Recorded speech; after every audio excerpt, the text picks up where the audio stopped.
HOAs, you either love them or you hate them. Watch this.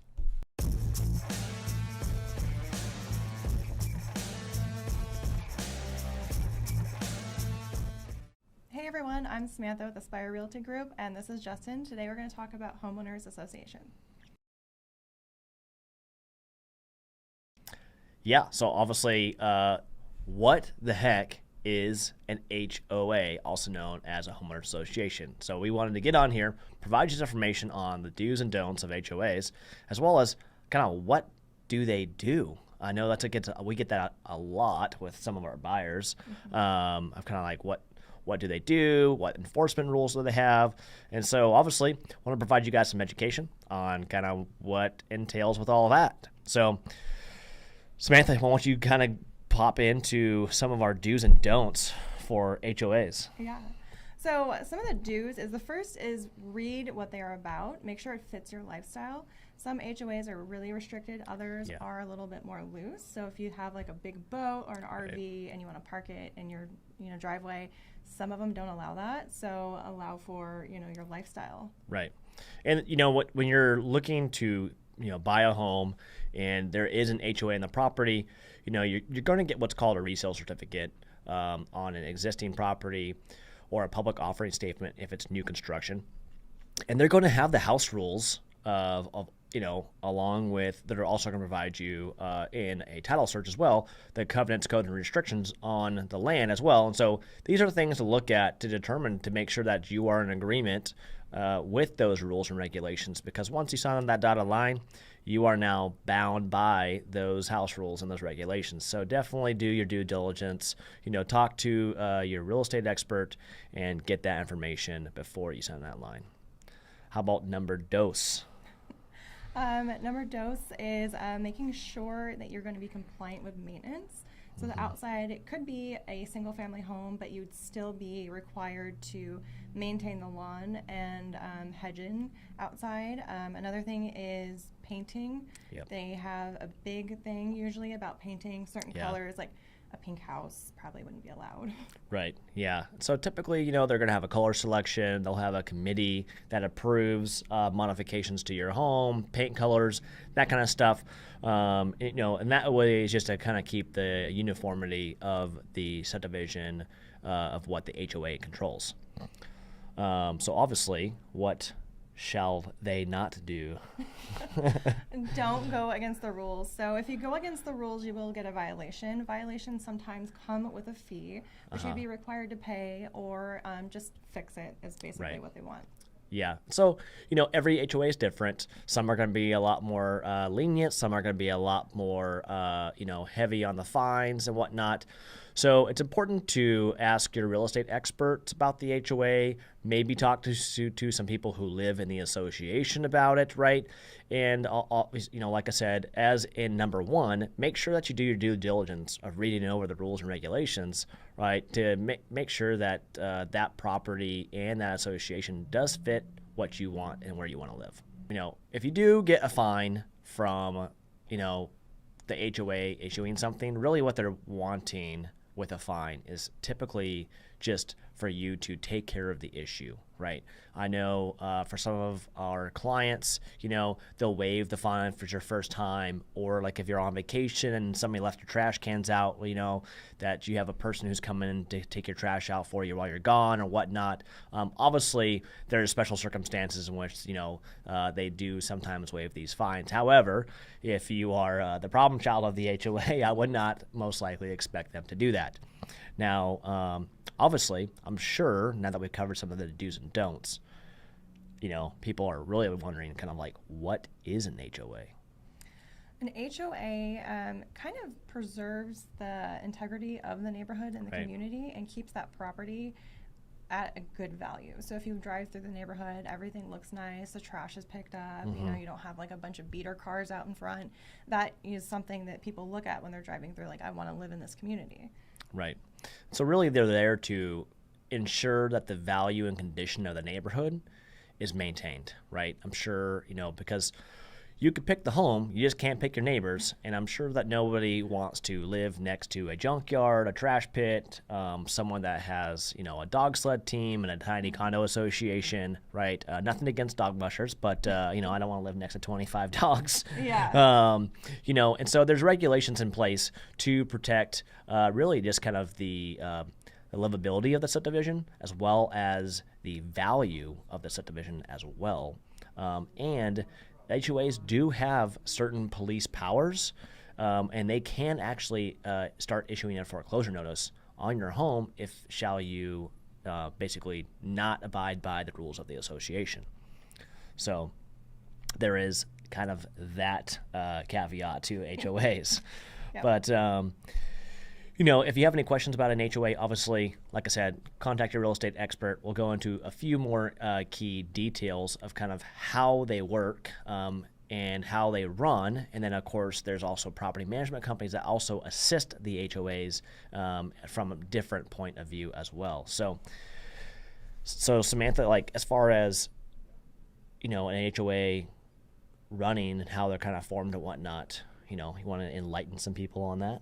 Yeah, so there actually is usually an annual board election. So you'll go through an election process, and you'll elect, the president, the vice president, the secretary, right, things of that nature. The board is the ones who are actually making the decisions when something goes. So like a multifamily, those are a big thing. Like if something happens, like an earthquake, I know a lot of people were affected, and they had a lot of meetings. People don't usually attend them, but when big things happen, you should be attending and be involved.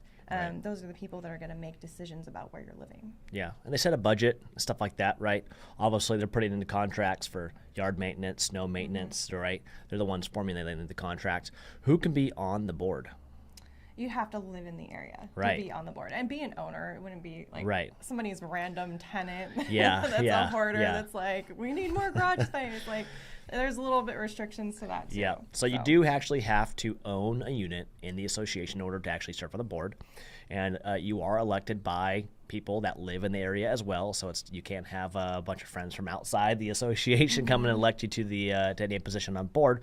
But, if you do want to act up, obviously get involved in your association and be proactive in it and helping setting some of the regulations, the budget and all that stuff, then obviously I would encourage you to get on the board and learn in that capacity and help serve, and obviously helps you also understand kind of the workings of the HOA.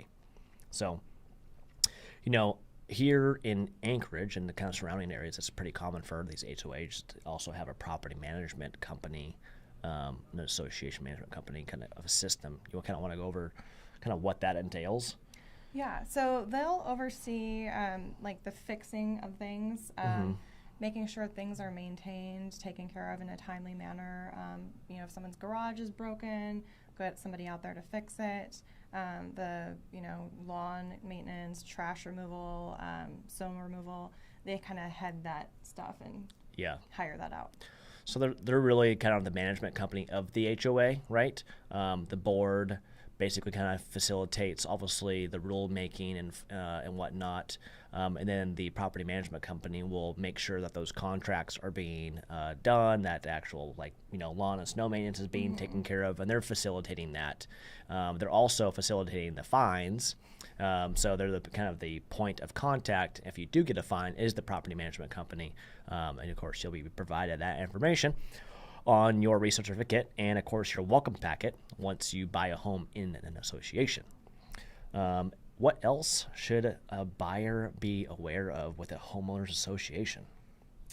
Fees is another big one. People always want to know about fees. Right. And the fees can vary. Like you may have a single family, which will be a little less, depending on where you live. Right. So if you are a single family home, but you're in a gated community, you have to do gate maintenance, and that road is considered private. So there will be maintenance on the road at some times when it's necessary, snow removal and that stuff. Multifamilies tend to be a little bit more on the higher side because there is more maintenance going into them.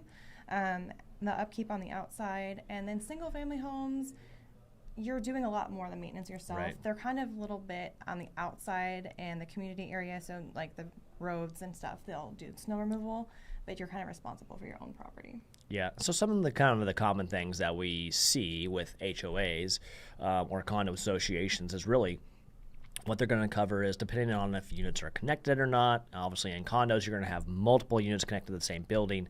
So, they're really in charge of like common areas,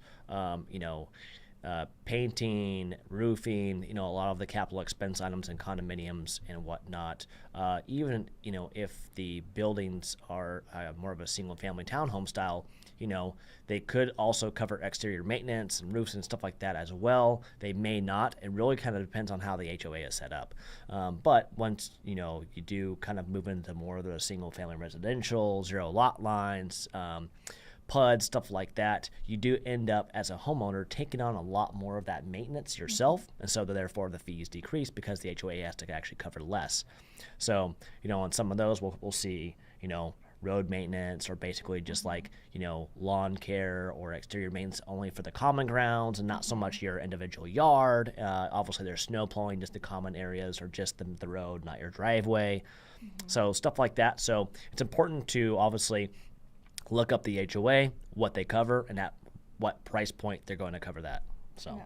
Well, some of them have clubhouses that have pools and Yes. saunas and stuff, and those require maintenance as well. So Yep. you could see a little bit more on those ends. Yeah, but obviously, you're also going to get a little more access to things, pools Yep. and saunas and stuff like that with clubhouses as well. So, it's really you're going to have a pro and con list of kind of what you're looking for in a community and then see if that cost is going to be worth it for you. Yep.